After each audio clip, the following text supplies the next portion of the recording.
L'information de ce vendredi 30 mai est donc présentée par Florent Clavel et au sommaire, le Festival des Arts et des Technologies Artec à la Ferté-Bernard. C'est la dernière ligne droite pour les engagés. Et oui, dernière ligne droite avant la finale de la Coupe de France de robotique. Demain, rencontre avec les élèves ingénieurs venus de toute la France. Courir au Mans, c'était ce jeudi. 1800 passionnés ont foulé le bitume. Le résumé de chaque parcours dans ce journal. Un sport aussi, la pêche. La Sarthe compte un jeune champion, Maxence Deslandes. Il prépare en ce moment les championnats du monde qui auront lieu en juillet. Notre invité, Lucien Ruimi, on parlera avec lui de Pulsar, la manifestation d'art contemporain qui se tient en ce moment même au Mans. Et c'est la dernière ligne droite, on le disait, pour les élèves ingénieurs au Festival Artec. La finale de la Coupe de France de robotique a lieu ce samedi à la Ferté-Bernard. Les qualifications se poursuivaient aujourd'hui toute la journée, un moment de tension pour les 190 équipes engagées. Et puis juste après le sujet de Michael Texier, restez avec nous. Vous retrouverez l'interview de Lucien Ruimi, organisateur de Pulsar, la manifestation d'art contemporain qui se tient au Mans jusqu'à dimanche. Interview réalisée cet après-midi dans les conditions du direct. Les duels sont lancés. Sur chaque plateau, les robots programmés accomplissent leur mission, plus ou moins bien. Après 1 minute de combat, on compte les points. Verdict pour l'équipe de l'ENSIM, l'école d'ingénieurs du Mans. Un classement honorable. On a fait 25 points. On est un peu déçus parce qu'on pensait faire mieux. On a notre petit robot qui a loupé des points, loupé des lances. Parce qu'on a eu des problèmes de détection. Il a détecté soit la lumière, soit le robot adverse, on ne sait pas encore. On va voir ça sur les vidéos. La vidéo pour analyser le comportement du robot et ce qui attend les élèves ingénieurs maintenant. Une nuit blanche de réparation et d'amélioration. Un rythme d'enfer, c'est ce que vit depuis 15 jours cette équipe de Clermont-Ferrand. On a dormi 9 heures en 48 heures là.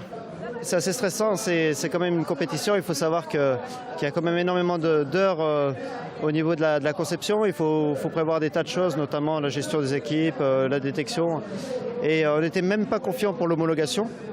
Et maintenant on arrive à marquer des points, sachant qu'on est arrivé à la coupe, rien ne fonctionnait, quoi. Une motivation qui s'explique simplement, l'esprit de compétition qui anime chaque étudiant, mais pas seulement.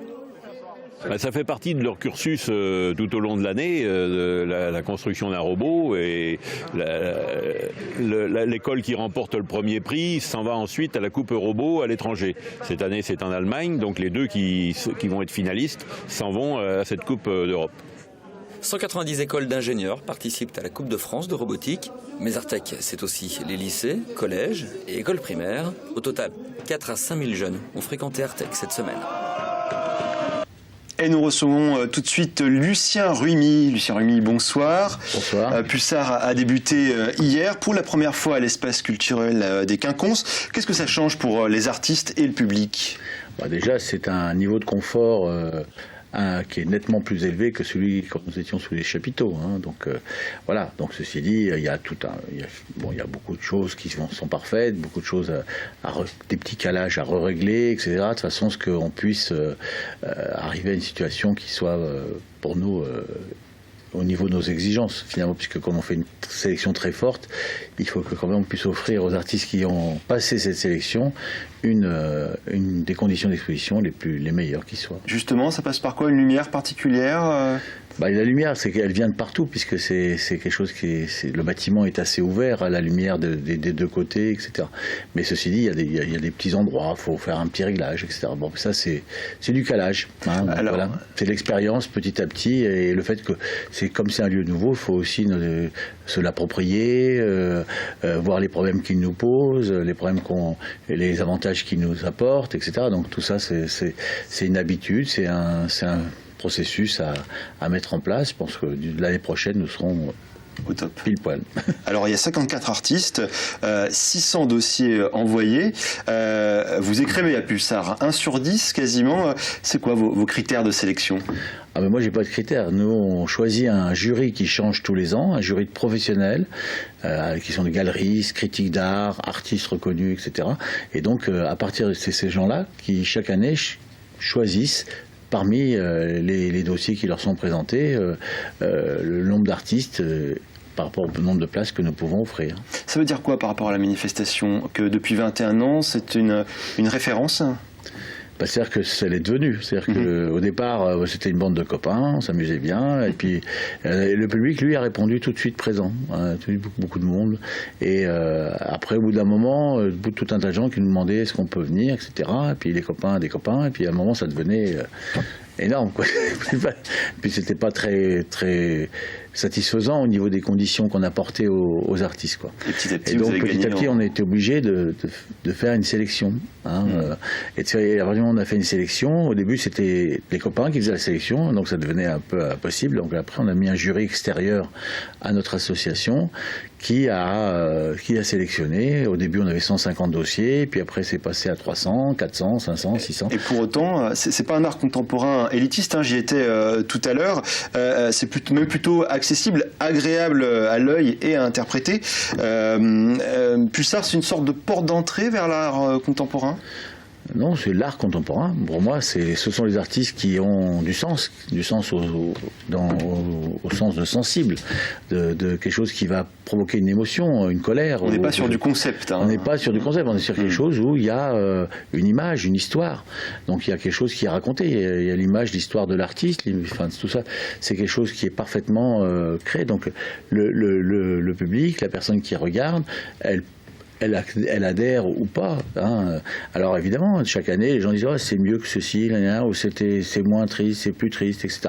Mais en fait, c'est leur conception à eux, leur vie intérieure à eux, leur vie d'aujourd'hui, finalement, qui chaque année regarde des choses qui sont différentes, et donc ça interpelle chez eux des choses différentes. Alors on voit, il y a l'émotion d'abord qui surgit. Est-ce qu'il faut forcément chercher un sens à une œuvre particulièrement? D'abord, il y a une émotion, il y a une image qui crée un contact avec celui qui la regarde, et puis ensuite il y a la saveur dans la discussion avec l'artiste, c'est-à-dire l'échange qu'on peut avoir avec l'artiste qui est là fait que finalement on va pouvoir rentrer un peu plus dans le pourquoi du comment, etc. Et donc avec l'artiste échanger.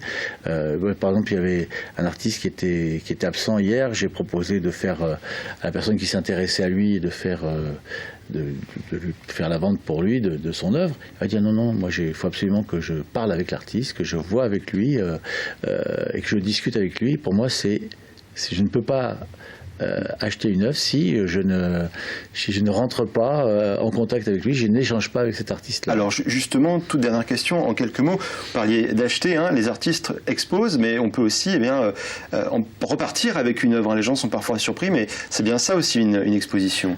C'est une exposition, parce que comme c'est très difficile d'être sélectionné, les artistes qui sont là sont des artistes quand même qui ont un certain niveau et qui souvent en vivent. Et même quand ils n'en vivent pas, il faut payer la création. C'est pas gratuit, il faut acheter les toiles, il faut acheter le matériel.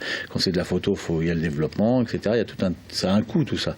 Et donc, effectivement, les artistes, les plasticiens, n'ont qu'une porte pour pouvoir vivre et continuer leur art que celle de l'acheteur. Et pour plus d'informations, n'hésitez pas à aller sur la page www.pulsar-lemans.com. Merci Lucien Rumi d'être venu sur notre plateau. C'est moi qui vous remercie. Et on ouvre tout de suite une page sport avec Courir au Mans qui se tenait jeudi. 1800 coureurs de toute la France pour cet événement incontournable. Au programme 1 km, 5 km, 10 km et semi-marathon. Retour en images avec Yannick Morfin et Amoun Chamsoudine. Avec plus de 1100 participants, le 10 km a une nouvelle fois été l'épreuve la plus prisée de cette 32e édition. Une course à suspense qui ne s'est décantée qu'au 8e kilomètre sous l'impulsion du Marocain Denguir. Le seul à pouvoir suivre la foulée, c'est Frédéric Bouvier, l'ancien sociétaire d'Endurance 72, aujourd'hui licencié au SCO Sainte-Marguerite Marseille. Et au terme d'un ultime effort, c'est lui qui parvient à s'imposer en 30 minutes et 10 secondes. J'ai travaillé la piste un petit peu en ce début de saison, donc j'avais réellement confiance à mon finish. Beaucoup moins de suspense en revanche sur le semi-marathon. Dès les premiers hectomètres, Saïd Lazare décide de prendre la poudre d'escampette. Personne ne peut le suivre. Après seulement 3 km, la tête de l'Acé-Changé 72 compte déjà plus d'1 minute d'avance. Il s'impose au final en 1 heure et 7 minutes. Quand j'ai fait les premiers passages de 10 km, 30-55, j'ai dit ça y est aujourd'hui, il faut que tu calmes parce que c'est un petit peu dur, parce que si tu es seul au départ arrivé sur les marathons, c'est pas facile. Julien Moreau termine 2e à plus de 4 minutes. Je suis resté dans un rythme où je reste dans l'aisance, donc je savais que Saïd était largement au-dessus. Après, c'était à moi de gérer mon effort pour essayer de pas trop puiser physiquement, essayer de ne pas laisser trop de traces pour ce qui m'attend pour la suite. Autre temps fort de cette édition 2014, le 5 km réservé aux femmes. Ces dernières concouraient contre les violences faites aux femmes et pour la 3e année consécutive, la victoire est revenue à Charlène Étoile d'Endurance 72. Je suis content parce que je fais un bon chrono aujourd'hui et c'est de bon augure pour la suite sur la saison de triathlon. Sachant que j'ai fait un triathlon dimanche, que j'ai plutôt bien récupéré puisque je fais un chrono satisfaisant. L'année prochaine, Courir au Mans inaugurera un parcours légèrement remanié avec moins de relance pour être encore plus rapide. Sport toujours avec un avertissement pas banal lancé par le comité directeur du Mans FC. Eh oui Jean-Christophe, il concerne une soirée organisée ce week-end dans une discothèque connue du Mans. Une soirée pour célébrer la montée des Manceaux en CFA2. Une invitation circule sur les réseaux sociaux. Elle précise que le club serait officiellement associé à l'événement. Faux, répond le comité directeur du Mans FC. Les dirigeants mettent d'ailleurs en garde contre toute action, je cite, nuisant à la réputation du club et à son image. Et une fois n'est pas coutume, on parle pêche maintenant, puisque la Sarthe compte un champion dans ses rangs, Florent. Maxence Deslandes, 12 ans, est déjà champion départemental et régional dans sa catégorie d'âge. Et il ne compte pas s'arrêter là. En juillet, ce jeune habitant du Bailleul participera pour la première fois au championnat du monde aux Pays-Bas. Rencontre cette semaine à l'étang du Top Thème à Malicorne lors d'un entraînement.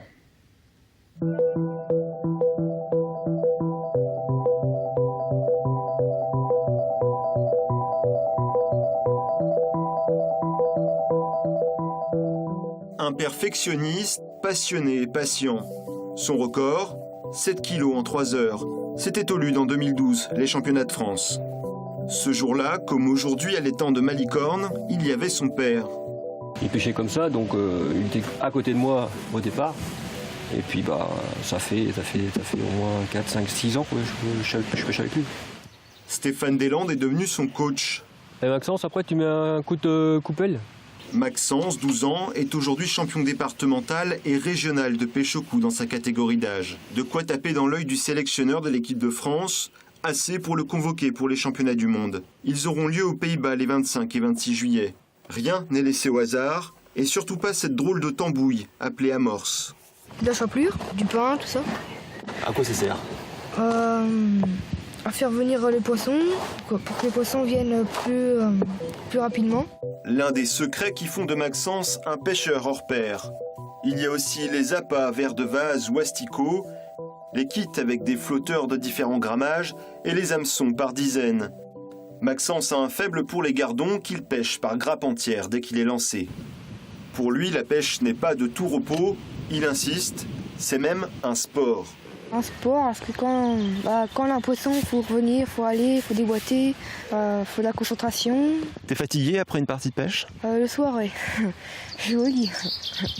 Dans 2 mois, Maxence rejoindra 4 autres jeunes cracks de la pêche en équipe de France. Tous déjà sacrés champions du monde l'année dernière. Dans l'équipe, il y aura un remplaçant. Avant de se faire un nom, Maxence devra donc se faire une place, comme n'importe quel autre sportif.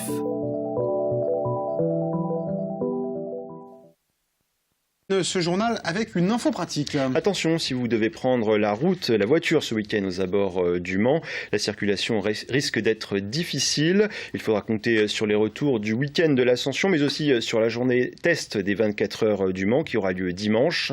La circulation sera interdite route de Tours et sur certaines routes départementales de 3h30 du matin à 20h ce dimanche. Il est recommandé aux conducteurs d'emprunter les autoroutes pour contourner le Mans.